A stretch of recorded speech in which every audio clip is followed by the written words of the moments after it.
Hi, I'm Steve Heinrich. I'm one of the 4 stage managers here at the Wharton Center.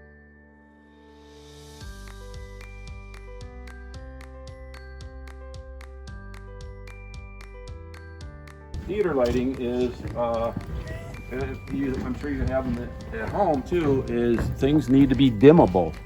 And they have to be, the dimmers have to be controlled at the board where you're putting the show together. You're programming the show into the board.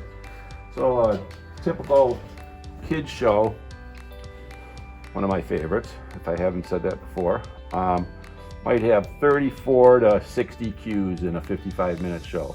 So every time the lights change, whatever gradient of brightness or receding brightness it is, or color change or whatever, each one of those is a cue, and sometimes there's sub cues and stuff like that.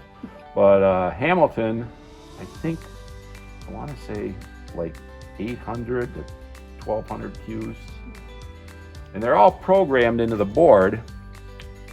You can sometimes, if there's not very many, you can just use the fade. Here, I'll take you back and show you. Let's go this way.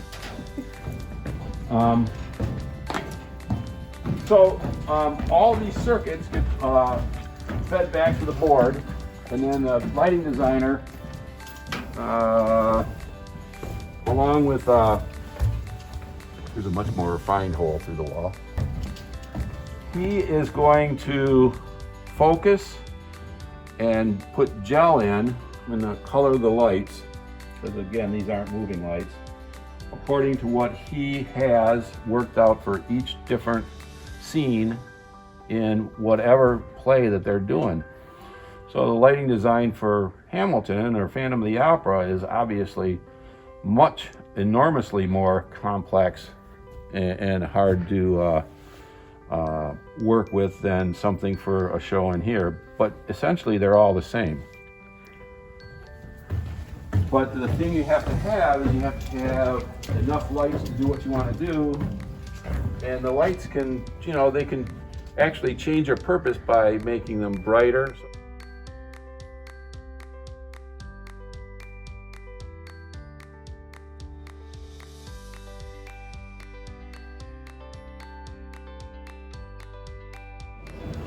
This is defunct, but never taken out. This is the old type of lighting system we had, a Kliegel lighting system.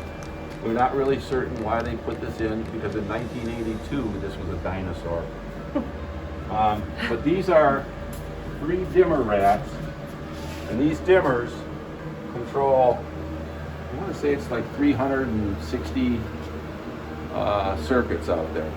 So through these dimmers, each one of those lights can go from 0 to 100% intensity and back down.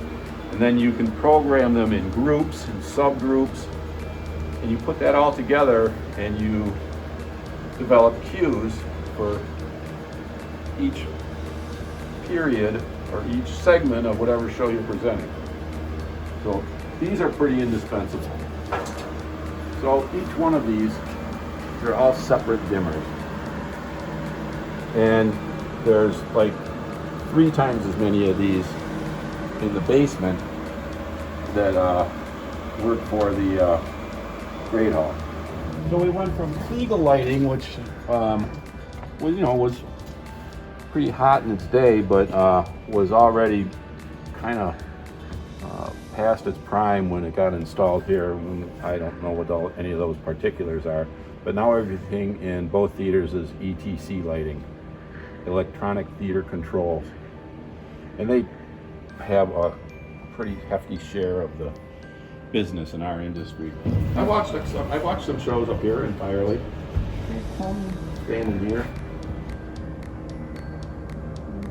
It looks so small. It does, but you know what? I think this even gives you a better indication of how intimate the thrust stage is of being out there and another cool thing about it is the acoustics of the room. We were talking about the theater department not using any microphones for their straight plays. Well, you don't really need them because the room is so live, right, that you can be sitting in the back row of seats and hear a conversation on stage.